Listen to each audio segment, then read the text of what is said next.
Okey, kalau dilihat di sini aku masih lagi merakam dan terus merakam dengan menggunakan dua phone. Satu phone sedang merakam time lapse dan satu lagi pun sering merakam aktiviti di pagi hari, sama ada aktiviti haiwan, burung-burungan, manusia, kereta yang bergerak kesana ke sini, apa lagi perubahan cuaca tu, awan dan gunung ganang yang cantik. Keliling gunung sekeliling nampak kiri kanan. Cantik betul tempat ni. Perak ni memang banyak gunung-gunung, bukit-bukit. Dia dikelilingi bukit bukau. Tak salah lah kalau dikatakan Perak ni banyak orang kata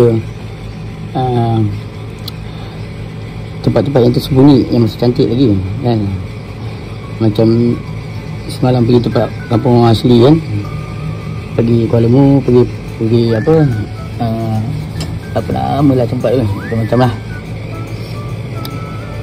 Kat situ kita boleh lihat dia punya nature dia, keindahan yang masih alami lagi kan, masih alam semula jadi lagi.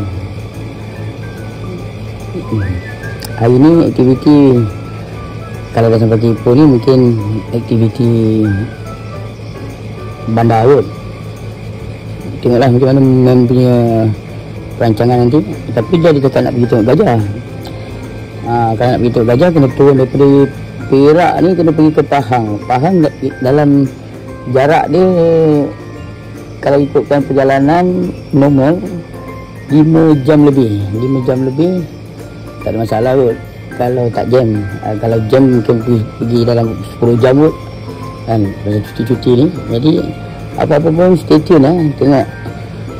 Dan nantikan aku punya video perjalanan cuti di Bali ni. Okey, apa-apa, ciao.